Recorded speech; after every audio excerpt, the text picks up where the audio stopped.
Some of you might not be aware of the American high school dropout epidemic. DoSomething.org states that every year, over 1.2 million students drop out of high school in the United States alone. That's a student every 26 seconds, or 7,000 a day. Many years ago, I came face to face with this epidemic for the first time. I served on the Regional Education Committee for the Metro Atlanta Chamber of Commerce. I served on this committee while running a business that provided professional services, including executive search.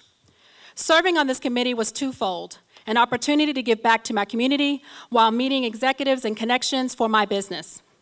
On this committee, I read a report that talked about high school dropouts. I had no idea that in the region we had such a problem. So much so, I shared the findings with an old college friend who happened to be practicing law locally. She did not believe it. I actually had to send her the report for her to read it for herself. Little did I know, and what I was not expecting, is that this was a foreshadowing for me that I will have an opportunity to work with high school dropouts, which was a far cry from the work that I was doing in professional services. A few years after serving on this committee, I won a contract to provide career workshops to high school dropouts. The idea was, hey, as an executive recruiter, I could help teach the students learn what to expect in the corporate world, how to design their resume, and gain better interviewing skills. I remember like yesterday some of those initial encounters in which I started working with these students. I came in with all this knowledge and information and thought I was going to change the world. Well, maybe I did a little, but they ended up changing me. One of the first lessons I learned in these initial encounters is I could not come in with these high-level terms, experiences, or credentials to reach these students. I had to learn how to reach them where they were. For example, one of my female students at the time interrupted my well-prepared lecture notes to ask me, "Who are you? And why should I even be listening to you?" And I thought very carefully and realized I better not rattle off my resume. I better think of a better answer. So I replied with a question instead. "Aren't you a mother?" She kind of looked at me. She answered yes. Then I replied, "I'm a mother too. We have that in common. And since I've been a mother for a while, perhaps I could share a few things with you as a new mother." She didn't have any pushback from me from that day on. You could definitely say this was a tough crowd I was working with. Their defenses were way up. However, it would be important to also note that these students were enrolled in a second chance program to help them get their GED. And our classes actually took place in a juvenile court. And next door to this court was a large county jail. Many of these students already had a brush with the legal system, and this was a way for them to further their education and get career skills and hopefully become productive citizens while earning a livable wage. This is important to emphasize, as the HuffPost blog states that over 80% of the incarcerated population are high school dropouts. Considering many of them had already had a brush with the law, if they didn't get their act together, they were going to be another statistic. I worked with the Second Chance program for a period of 6 years. During this time, I learned a great deal about these students, how our public education system failed them, and more importantly, if they had received a metaphysical education and counseling, how much that would have saved them more than some of the services they were receiving.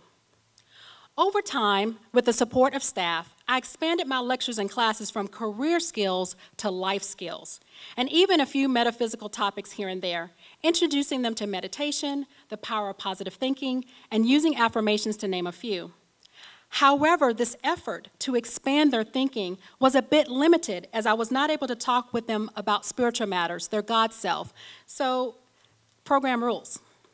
In my opinion, this hindered their ability to really transform themselves, as many of them had erroneous thinking and believing their failures, that they were failures, and positive thinking without understanding their true nature sometimes fell flat. This was before I became a student of Dr. Paul Leon Masters' work. Now, after being a student here at the University of Metaphysics and the University of Sedona, I definitely believe that these young adults, who certainly had their share of obstacles, could reach their unlimited potential by aligning themselves with their God self and have an unapologetic spiritual metaphysical curriculum. More of them would be successful. As a side note, unfortunately, too many of the students, especially in the court program, did not get their GED because they were not able to escape their negative patterns.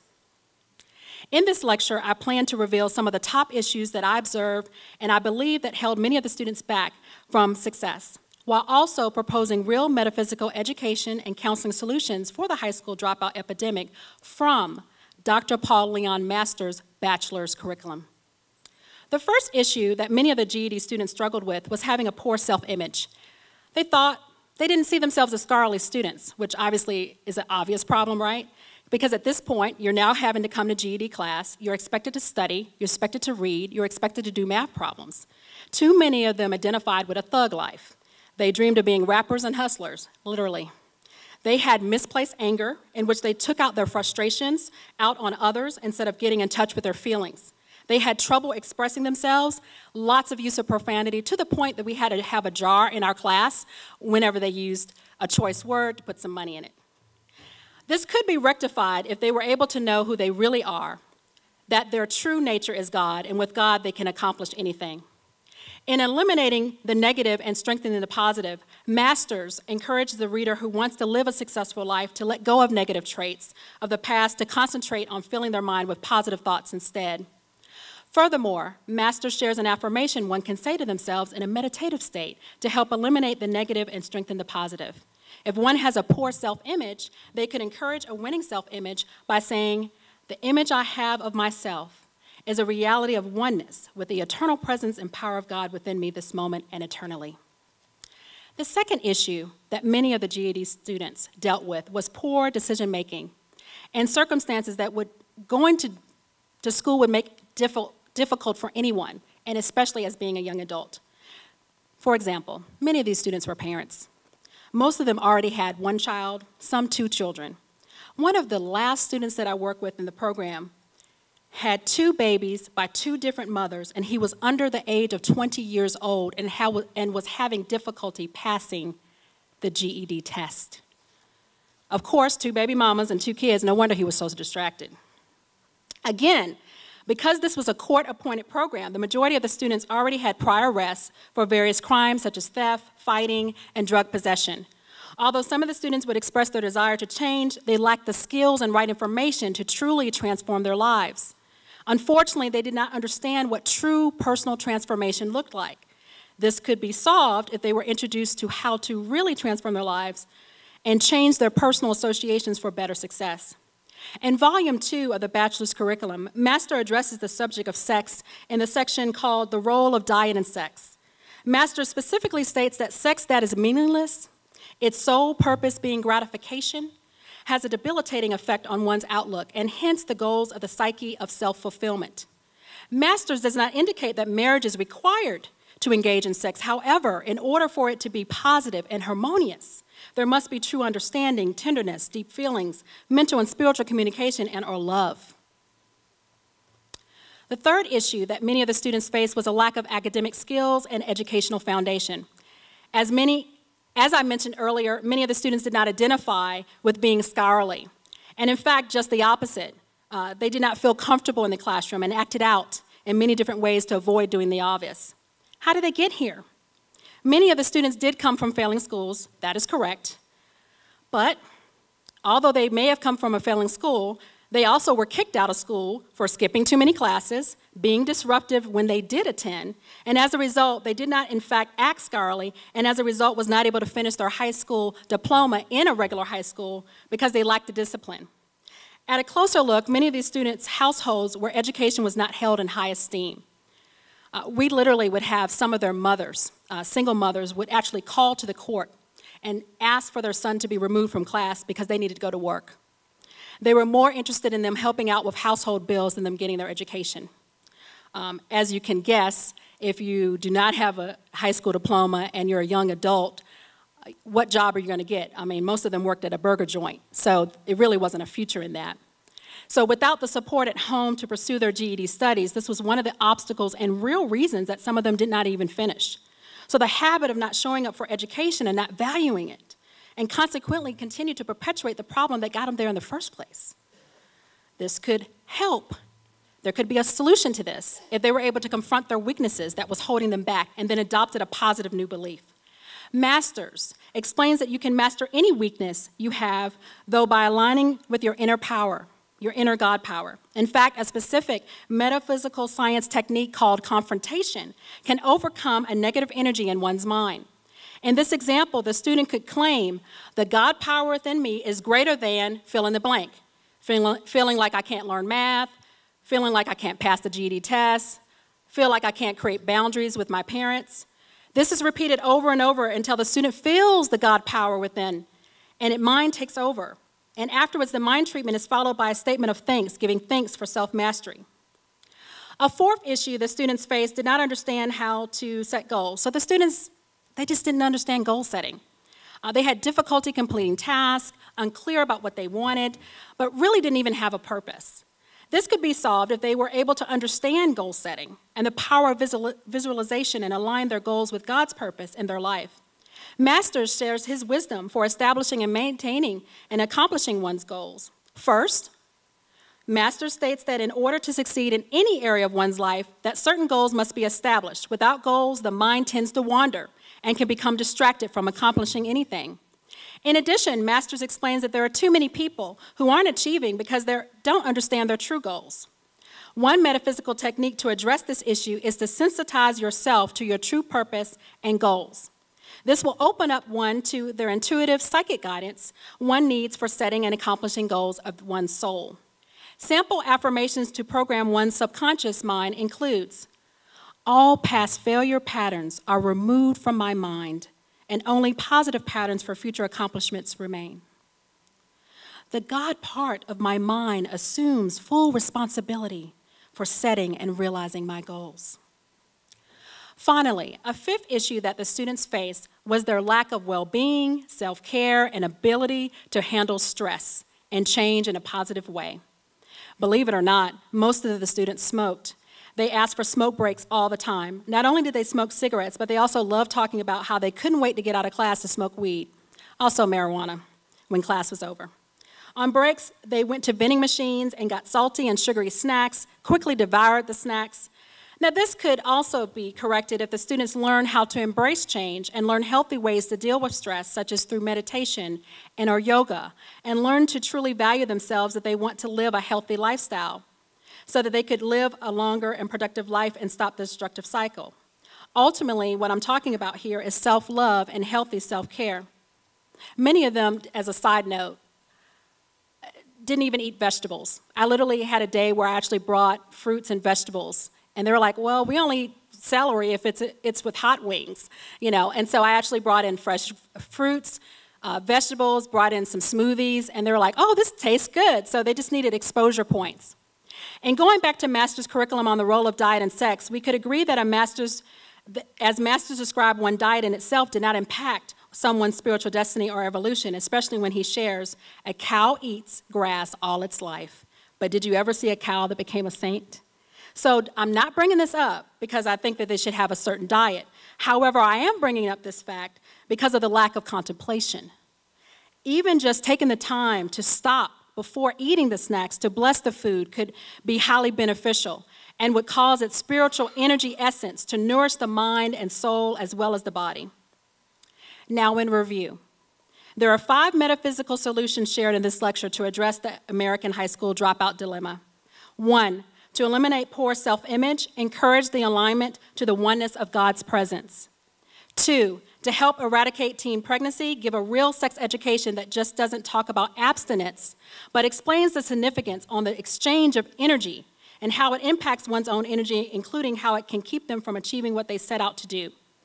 3, to assist students address their weakness on any subject, including not seeing themselves as a good student. The metaphysical science technique of direct confrontation was explored to specifically turn a weakness into strength through God power.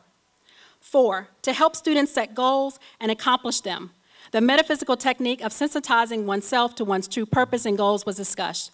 And finally, to assist in the students' self-care, especially what they put in their bodies from cigarettes to drugs to junk food, the simple act of blessing one's food was shared in changing the energy and essence to benefit one's body. Of course, these are just a few metaphysical solutions of many that can help wipe out the American high school dropout epidemic. In conclusion, I'd like to switch gears to this convention week and graduation and share a testimonial in 3 parts. Amen? First, I'd like to say that I'm absolutely honored and thrilled to be in your presence. There is so much brilliance, talent, and powerful healing in this room, so I have a couple of shout-outs. Thank you, Mortonette, for your ministry of music. I was able to have a great emotional release Sunday night as you reminded us that we are not alone. Thank you, Sandy and Suzette, for your medium gifts and sharing messages from my grandmother on the other side. Thank you, Dr. Regina, for your message of dealing with transition and life shifts this week. Thank you, Alina, for helping me address what I thought was a flare-up of an old injury. Thank you for helping me heal some old subconscious issues that surfaced for me this week in this environment. Second, I have been a closet spiritual seeker for over 20 years. Coming here this week was not just about graduating,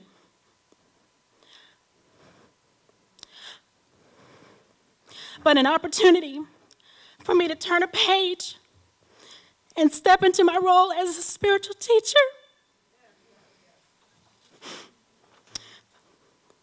I knew this for a long time, but I had to clear some things. So I started a series of transitions in the last 2 years, but the last 6 months have been unreal.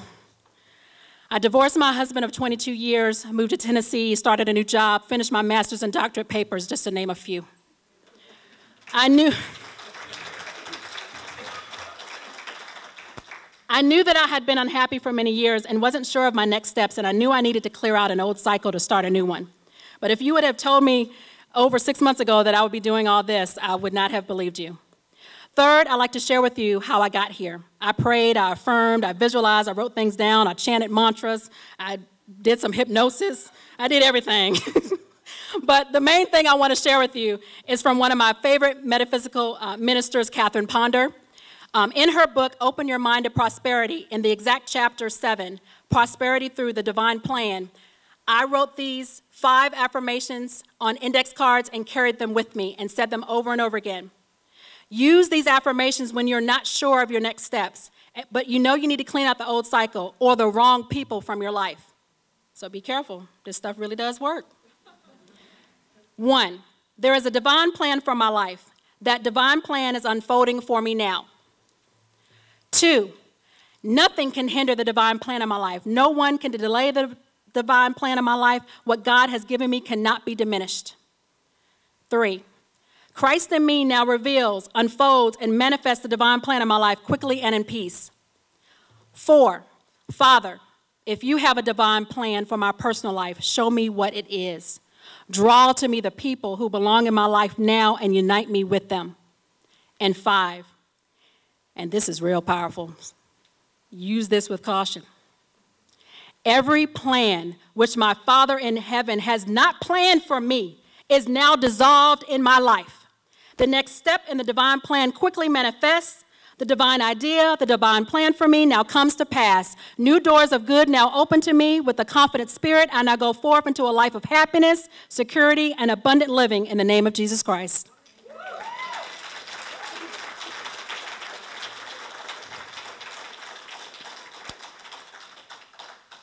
And I know this is divine because Mortonette would have never known this.